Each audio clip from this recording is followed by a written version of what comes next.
Back in version 1.0, the release of Wuthering Waves, theory crafters and content creators scrambled together to figure out the meta as fast as possible. They quickly pointed at the only two limited 5 stars known at the time, Ziyan and Yinlin. Because of their status as limited units, people suspected that they would stand at the top of the meta for the near future. But which one was better? Historically, in gacha games, DPS units like Ziyan were considered a poor investment, as the nature of gacha games power crept such units quickly, rendering them underwhelming if not irrelevant in just a matter of time. Consequently, buffers like Yinlin were seen as a more long-term investment, as their supportive capabilities theoretically future-proofed them to a greater extent. As such, it was widely believed that the correct move was to skip Ziyan for Yinlin if given the decision. However, fast forward to present time, and Ziyan is still considered a powerful unit, top tier in AoE content, while Yinlin now remains as one of the worst, if not the worst, limited unit in the game. How exactly did this happen? Yinlin is a sub-DPS Electro and Liberation buffer who deals mainly off-field damage with coordinated attacks from her forte. Her gameplay is to build up forte, ideally while quickswapping, before inflicting enemies with their punishment mark so that she can shred them from off-field. While many would expect Yinlin's lack of relevance today to stem from kit issues, there actually isn't really anything wrong with it on paper. Sure, Yinlin's rotation can feel clunky and slow to some, but this can be alleviated by quickswapping her skill 2, Forte Circuit, and Echo skill if needed. Her rotation ends up being pretty fast, just over 6 seconds, with the added benefit of quickswap windows if desired. As such, Yinlin is the best liberation damage buffer in the entire game, even to this day, as other buffers such as Changli and Jianxin have rotations that are significantly longer. Even ignoring her great buffing capabilities, Yinlin's personal damage is one of the highest out of any sub-DPS, only really being beaten out by Brandt, a unit who uses a lot of field time. The main flaw in Yinlin's kit is largely the fact that her punishment marks, aka her coordinated attacks, don't carry over to other enemies once the marked enemies die, severely limiting her ability in multi-wave content like Wuthering Waves. While this is a major downside that many like to cite regarding Yinlin's poor performance, it isn't necessarily the whole picture behind her relevance. Yes, it is a big deal that her marks don't carry over, but again, this is mostly only a problem in Wuthering Waves.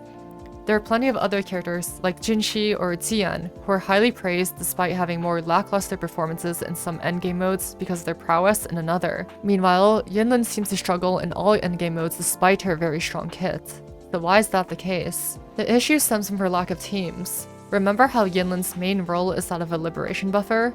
In today's meta, that is a position with no demand.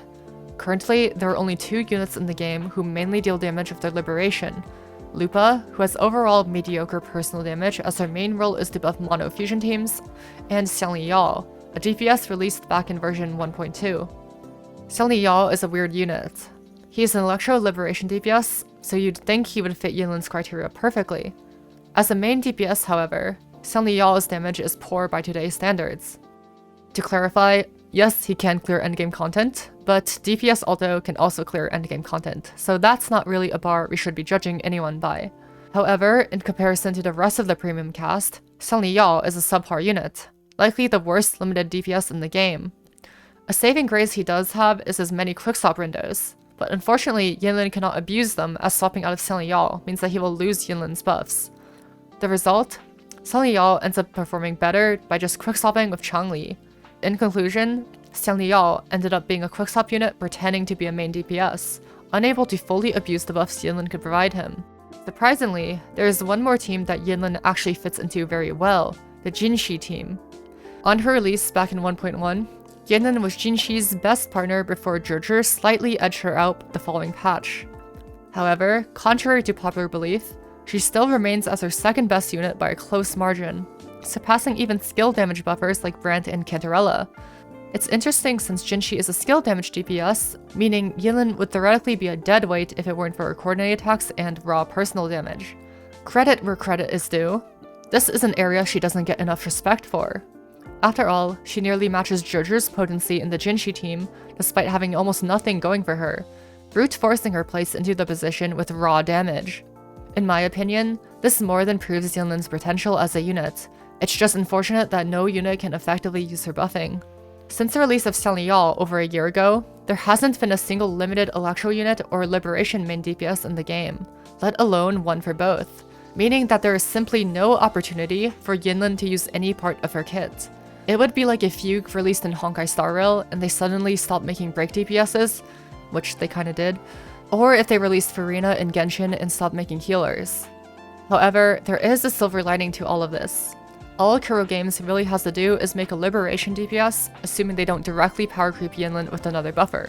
Bonus points if they're also Electro, or even better, interactive coordinated attacks like Jinshi did. Augusta is about to come out, but she's not going to tick all those boxes. One thing is for sure though, every dog gets its day. It's only a matter of time before Yinlin obtains her ideal partner, and maybe then, she'll finally have her spotlight in the meta. Just a little disclaimer before we end the video, almost everything I said about Yinlin assumes you have String Master. Take that away and suddenly Yinlin's whole purpose of doing a ton of personal damage goes down the drain and she no longer becomes Jinshi's second best in slot. However, String Master is the most obvious weapon to pull on anyways, so I personally don't think this invalidates any of her strengths. Anyways, thank you for watching, I'll see you next time.